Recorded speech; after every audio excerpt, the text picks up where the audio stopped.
ಸಾಮಾನ್ಯವಾಗಿ ಎಲ್ಲರೂ ಬೆಲ್ಲದ ಚಹಾ ಮಾಡಿದ್ರೆ ಹಾಳಾಗೋಗುತ್ತೆ, ಕೆಟ್ಟೋಗುತ್ತೆ, ಸರಿಯಾಗಿ ಬರಲ್ಲ ಅಂತ ಹೇಳ್ತಾರೆ. ಈ ರೀತಿ ಮಾಡಿದ್ರೆ ಚೆನ್ನಾಗಿ ಬರುತ್ತೆ. ಒಂದ್ಸತಿ ಟ್ರೈ ಮಾಡಿ ನೋಡಿ. ಚೆನ್ನಾಗಿ ಫಸ್ಟಿಗೆ ನೀರಲ್ಲಿ 1 ಕಪ್ ನೀರಲ್ಲಿ ಚಹಾ ಪುಡಿ ಮತ್ತು ಬೆಲ್ಲನ ಕುದಿಸ್ಕೊಳ್ಳಿ. ಕುದ್ದಾದ್ಮೇಲೆ ಈಗ ಚಹಾ ಚೆನ್ನಾಗಿ ಬೆಲ್ಲ ಕರಗಿ ಚೆನ್ನಾಗಿ ಕುದಿದೆ, ಪಾಕಿದ ಅಂಶ ಬಂದಿದೆ. ಈಗ ಇದನ್ನು ಈ ಕೆಳಗೆ ಇಳಿಸಿ ಆಫ್ ಮಾಡೋಣ.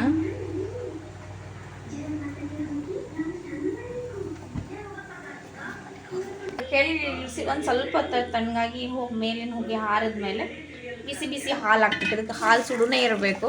ಕೆಳಗೆ ಇಳಿಸಿ ತಕ್ಷಣವೇ ಹಾಕಬೇಕು. ನಮಗೆ ಎಷ್ಟು ಹಾಲು ಬೇಕು ಹಾಕಿ. ನೀರಿನ ಅಂಶ ಕಡಿಮೆ ಇಟ್ಟು ಹಾಲು ಜಾಸ್ತಿ ಹಾಕಿದ್ರೆ ಚೆನ್ನಾಗಿ ಬೆಲ್ಲದ ಚಹಾ ರೆಡಿ ಆಗತ್ತೆ.